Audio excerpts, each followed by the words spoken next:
Everybody, Scott Travels, 517 Saturday. Beautiful day out. All, as always, most weekends, errands, errands, errands. I put up a short about a mini vacuum I bought. It was to help me vacuum my vacuum bags to compress more clothes into the suitcase and make it easier.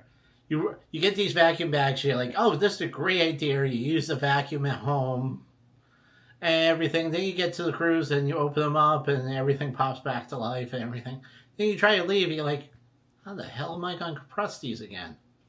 So you still end up putting everything back in the vacuum bag, but it's not as compressed as it should be because there's no way to do it. Then you have to look into it when you get home. No one brings this up as a secondary thing. You have to have a mini vacuum to bring with you. So I found this little one here. Obviously, it's on Amazon. You can find it elsewhere or other brands. The problem is a lot of the vacuums are bigger because they're industrial, automotive. You have to look specifically for a mini vacuum for vacuum bags for travel.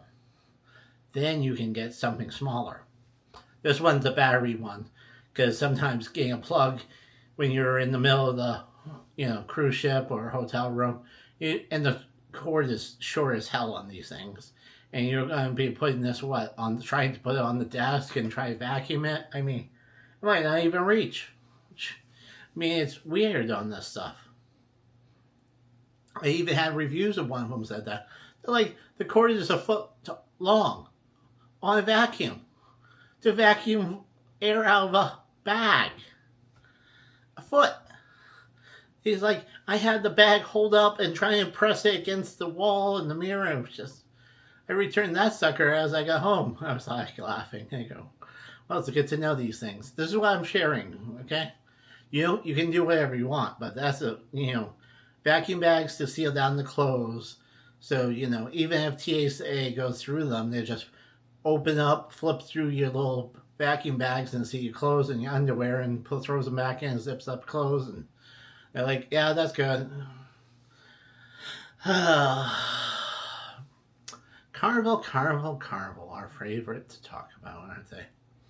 Carnival has a piece of paper and a picture. Says, we took down your upside down pineapples and here's the letter Y.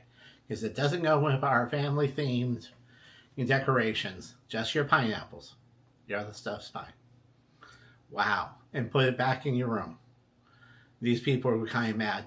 I was surprised these people would speak up because that would indicate they're into, a certain kind of partying, and that's kind of a private thing.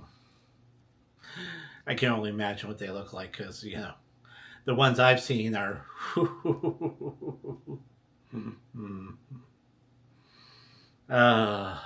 It's not good.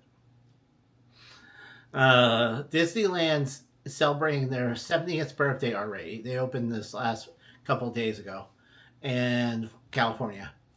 And it's better than all of us have even thought. Here's the picture of the castle and their rainbow color themes.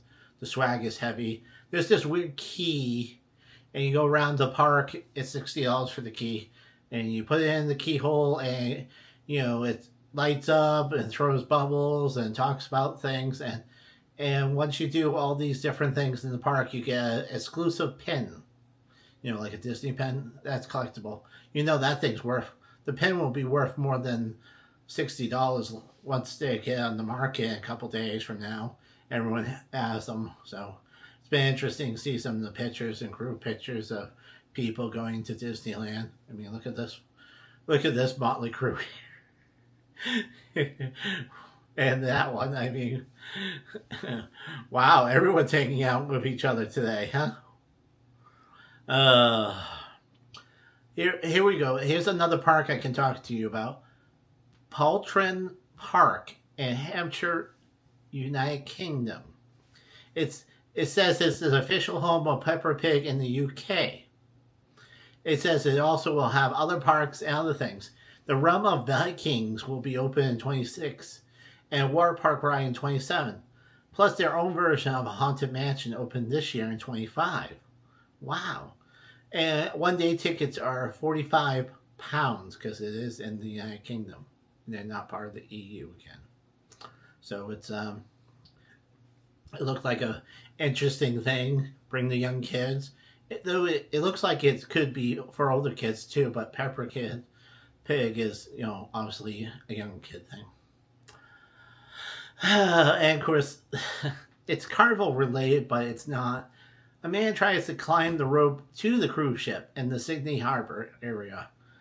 Of course, there's pictures of everyone taking. Instead of getting on the bus for the tour, they're all like watching. Hey, there's a crazy guy trying to climb up to our ship on the Carnival. They're renamed. They used to be a P&O Australia, but they're now Adventure and something else. And it was like, oh my God, look at this, crazy, crazy. Because they've always had year-round cruises there, but other companies are questioning whether or not to be in the Australian market year-round to throw a older ship in there too.